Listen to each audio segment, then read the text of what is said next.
ఇచ్చిన హామీలు మీరు ఇచ్చిన హామీ అమలు చేయండి అని ఎవరైనా గట్టిగా అడిగితే రాజకీయ ఉద్దేశాలు ఆపాదించి మాట్లాడుతున్న సందర్భం. అంటే అధికారంలోకి వచ్చిన తర్వాత నుంచి ఇప్పటి వరకు నిరుద్యోగుల పరిస్థితి ఏంటి? మీరు గ్రూప్ 1 అభ్యర్థిగా మీరున్నారు. ఏం జరుగుతుంది గ్రౌండ్ లెవెల్లో? ముఖ్యంగా టీ న్యూస్ యాజమాన్యానికి ధన్యవాదాలు.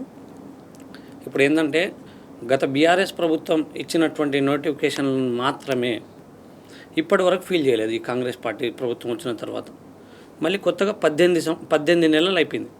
18 మంత్స్లో ఒక్క నోటిఫికేషన్ ఇవ్వలేదు. ఒక్క నోటిఫికేషన్ ఇవ్వకుండా 60,000 ఉద్యోగాలు నేను నింపిన అనేటువంటిది ఏదైతే ముఖ్యమంత్రి రేవంత్ రెడ్డి గారు చెప్తా ఉన్నారో అది పూర్తిగా నిరుద్యోగులకు దగా చేయడం మాత్రమే. దీన్ని మాత్రం మేము తీవ్రంగా ఖండిస్తూ ఉన్నాం. మేము ఎప్పుడు ఇచ్చారు, ఏ నోటిఫికేషన్ ఎప్పుడు వచ్చింది అనేటువంటిది ఖచ్చితంగా మా దగ్గర ఆధారాలు ఉన్నాయి. ప్రతి ఒక్కటి ఇప్పుడు ఏ నోటిఫికేషను ఏ పార్టీ ఇచ్చింది, ఏ పార్టీ హయాంలో ఎగ్జామ్ కూడా రాసినాం అనేటువంటిది ఆ విధంగా ప్రతి ఒక్కటి ఉన్నాయి. అది కాంగ్రెస్ పార్టీ జస్ట్ అడిషనల్గా 11,000 ఉద్యోగాలు ఇచ్చేసి 60,000 ఉద్యోగాలు మేము ఇచ్చినామని చెప్పి జస్ట్ వీళ్ళు ఏమి ఇస్తున్నారంటే అపాయింట్మెంట్ ఆర్డర్లు ఇస్తూ ఉన్నారు. ఇది చాలా దారుణంగా అన్నటువంటిది కూడా నేను తెలియజేస్తా ఉన్నా.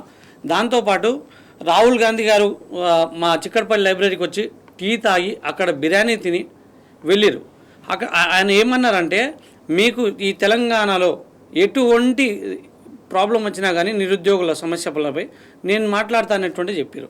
కానీ ఈరోజు బీహార్లో అక్కడ వెళ్ళి నిరుద్యోగుల సమస్య గురించి మాట్లాడుతున్నటువంటి ఈ రాహుల్ గాంధీ గారు ఈ యొక్క తెలంగాణ నిరుద్యోగులు కనిపిస్తలేదా? ఈ యొక్క తెలంగాణ నిరుద్యోగుల పక్షాన ఎందుకు మాట్లాడట్లేదు రాహుల్ గాంధీ గారు? రాహుల్ గాంధీ గారిని ఖచ్చితంగా అడుగుతా ఉన్నాం. మీ ఇక్కడ ఉన్నటువంటి కాంగ్రెస్ పార్టీ పెద్దలు ఎవ్వరు కూడా స్పందించట్లేదు. మీరన్నా స్పందించండి. మీరు వచ్చారు కదా, మమ్మల్ని మభ్యపెట్టారు కదా. ఆనాడు మేము నిరుద్యోగులు ఉన్నప్పుడు వాళ్ళ అపోజిషన్లో ఉన్నారు. అపోజిషన్లో ఉండి వాళ్ళు మా దగ్గరికి వచ్చి వాళ్ళు మొత్తం ఇప్పుడు ఏంటంటే బీఆర్ఎస్కి మేము తొత్తులుగా అది ఇది అని మాట్లాడుతూ ఉన్నారు. అప్పుడు మా దగ్గరికి వచ్చారు, అప్పుడు మేము మీ తొత్తులమా? ఇది కాదు కదా. నిరుద్యోగులుగా మేము చదువుకున్నటువంటి వ్యక్తులం, మేము ఏ పార్టీకి సంబంధించినటువంటి వ్యక్తులం కాదు కదా. మీరు మాకు పార్టీని ఆపాదిస్తూ ఉన్నారు.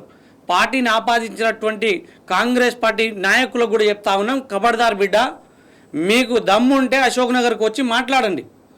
లేని పక్షంలో అశోక్ నగర్లో ఉన్నటువంటి పిల్లర్ నెంబర్ 21 కట్టేసి కొడతాం. రాత్రికి రాత్రి మా స్నేహితుల పైన దాడి జరగడం, దీన్ని కూడా మేము తీవ్రంగా ఖండిస్తా ఉన్నాం. ఆడపిల్లల్ని కూడా అర్ధరాత్రి కొట్టి బస్సులు ఎక్కించుకొని పోయిన చరిత్ర కూడా ఉంది. ఇంత జరుగుతుంటే కూడా రాహుల్ గాంధీ మాట్లాడట్లేదు. ఇంత మీరు ప్రస్తావించినట్టుగా కూడా మీరంతా కూడా ఢిల్లీ దాకా పోయినా ఆయన స్పందించరు. ఇంకా అనేక సమస్యలకు మీరు మెన్షన్ చేసినట్టు బీహార్కి సంబంధించి ఉంటే చాలా తీవ్రంగా ఆయన అక్కడ కూర్చొని మాట్లాడుతాడు, అన్నీ చేస్తారు. మీరు కనీసం ట్విట్టర్లో ఆయన చాలా సమస్యలకి స్పందిస్తూ ఉంటారు. కానీ తెలంగాణ నుంచి మీరు ఏ పోస్ట్ పెట్టినా వాటికి కూడా కనీసం స్పందించరు. అని అంటే ఇవాళ మీరు నిలదీస్తామో ఖచ్చితంగా సమాధానం చెప్పాలి అని అంటున్నారు. కానీ ఇక్కడ ఉన్న నేతలు కూడా మాట్లాడట్లేదు కదా. మీరు ఏం కావాలని కోరుకుంటున్నారు? ఇప్పుడు ఈ యొక్క స్థానిక ఎలక్షన్ల కంటే ముందు జాబ్ క్యాలెండర్ అనేటువంటిది ఖచ్చితంగా రిలీజ్ చేయాలి. జాబ్ క్యాలెండర్ కూడా కాంగ్రెస్ పార్టీ రిలీజ్ చేస్తే మేము ఒప్పుకోము. 2 సార్లు ఆల్రెడీ మేనిఫెస్టోలో కూడా Congress party already job calendar విడుదల చేసింది.